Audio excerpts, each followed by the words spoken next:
Hello my beautiful butterflies, welcome back to my channel. If you're new here, my name is Beverly and it is really lovely to see you today. In this video I'm going to be talking about what kind of witch I am, so grab a cup of tea, let's get to it.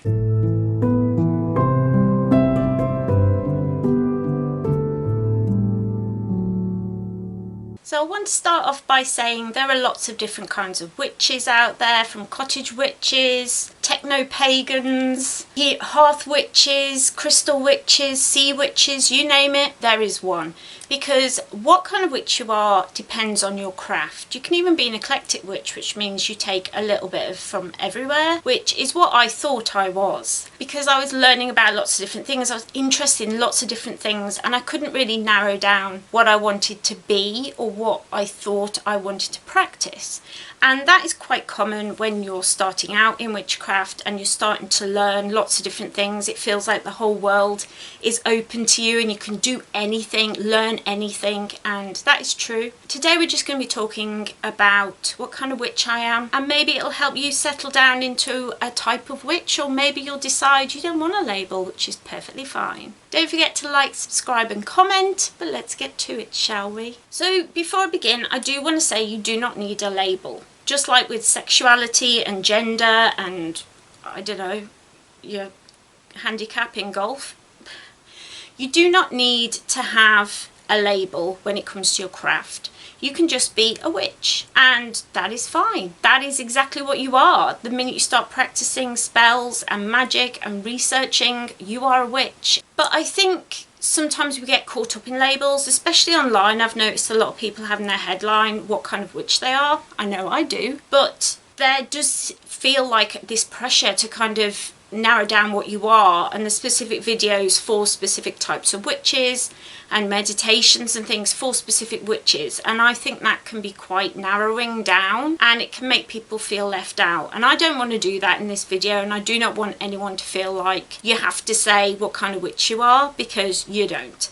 You can just be you. But sometimes labels can be helpful. So when it came to me personally, I was feeling overwhelmed, and I think I did a post, I don't know if I did a video on here as well, but I know I did a blog post about overwhelm when it comes to witchcraft. You start learning and it just feels like there's so much information out there. If you think about our ancestors, you would have learned from a parent or a family member or a woman in the town. It would have been very much a witch that was somebody close to you, and you would learn from them. Your grimoire would be handed down. It was something that was very much kept within what was available to you around you. Nowadays we have everything available. You can order things online, you can read online, you can order books, you can order anything, you can connect with other witches that do lots of different types of things. And it feels overwhelming. I know, especially I joined this incredible group. I'm actually going to leave a link to them down below, because why is not every witch just clamouring to get there? It's a social media site specifically for practitioners of witchcraft, and it's also a place to learn. They do like teaching sessions, and I cannot express to you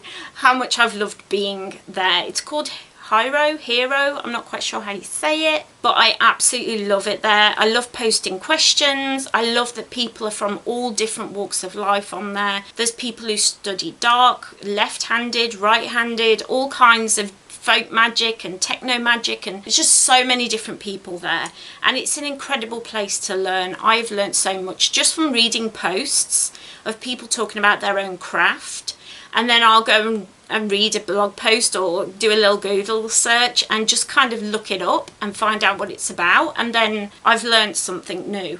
I've learned so much from there, and it's an incredible place, very friendly. Usually I have a lot of anxiety posting online, which I know sounds weird because I'm a content creator, and surely if I'm a content creator I must be fine online, but I'm not. I have an anxiety disorder, and yes, usually I will join a forum, I'll join somewhere, and then I'll never post, never say a word on there, because I'm too scared. I'm too scared of saying things. On here I'm really active. It's that friendly, it's that nice. It's just a really chill place called Hero. I'll leave a link down below.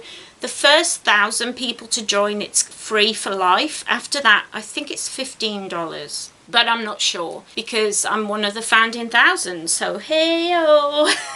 But they're getting a brand new spanking really fancy website really soon, but at the moment we're being hosted somewhere, but it's a really great place to be.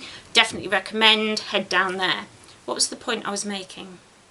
Oh yeah, so I was starting to realise just how many different walks of life there are, how many different types of magic there are, how many different types of craft there are. And I was feeling overwhelmed, like there's so much that I have to learn, so much that I need to wade through. And my anxiety was getting really high because I felt like I've got to read this book now and I've got to look at that article post now because I've got to learn this next and I want to learn that next. And it was too much for me personally. So for my own mental health, I started thinking about what kind of witch I am and doing research into the things that I love. How I did this was, my hair is getting on my nerves. I started looking into the kind of witchcraft that I naturally did as a child. All children are interested in working with the earth, working with nature, finding out how things work, trying new things. I loved collecting rocks and stones, and so at first I thought that meant I was a crystal witch, and I started buying crystals, but then I learned about how they mine them and all of that kind of thing and was like, nope, not interested, no. And I started to think about, I always loved reading and learning. I always loved using my imagination and visualizing and being in the garden on my own and just chilling with the tree in our garden. And I started to realize that the things that bring these all together are the elements. Naturally, I love working with the elements, and I am an elemental witch.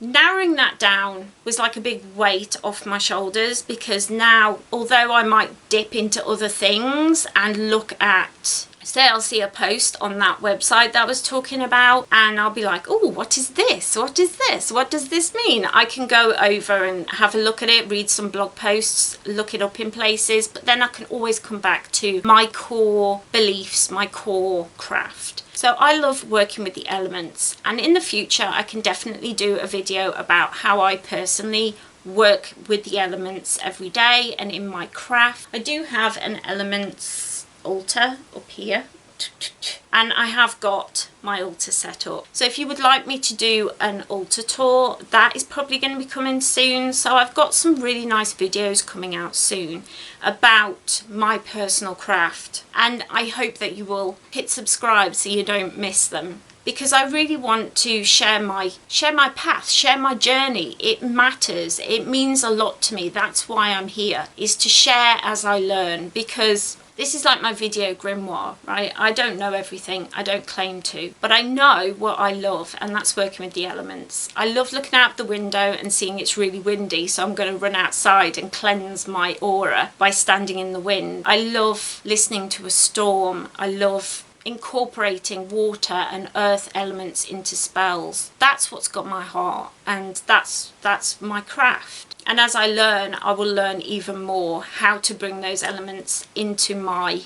personal craft. So I'm really excited to learn more and grow. Now I have a focus.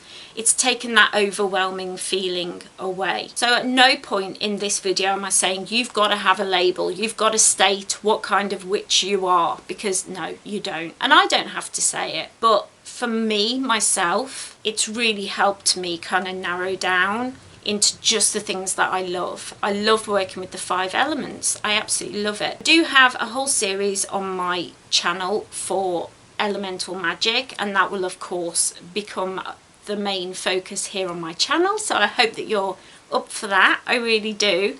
If you enjoyed this video and you would like to know more about my personal journey and more about elemental magic, definitely leave me a little cheeky thumbs up so I know that you enjoyed it and you would like to see more of it here on the channel. I hope that you do. While you're down there, don't forget to leave me a comment. Let me know what kind of witch you are, if you agree with leaving labels on our social medias and being so open about it, or if you prefer that we were just a witch. Let me know. I would love to know your thoughts and feelings. As always, it always makes me smile to read your comments, so let me know down below. And last of all, don't forget to join the community here, be part of the Butterfly Family. hit that little subscribe button. I am getting close, so close to 1,000 subscribers, and oh my goodness, this felt like something that would never gonna happen, and now it's within reach. And I'm so excited. Welcome to all my new family members. You're all so welcome here. I'm so happy to see you. I absolutely am so excited to have more and more people joining the family. So don't forget to hit that subscribe button and ring that little bell so you always know when I upload. I'm usually here Mondays and Fridays, my health permitting. I always do my very best to be here with you every week, twice a week. I really hope that you enjoyed this video, that you enjoyed hearing more about my own path. I love sharing with you guys. So don't forget to check out this playlist that I put together for you for more information. Have a really great weekend. Have a lovely day, and I'll see you next time. Bye.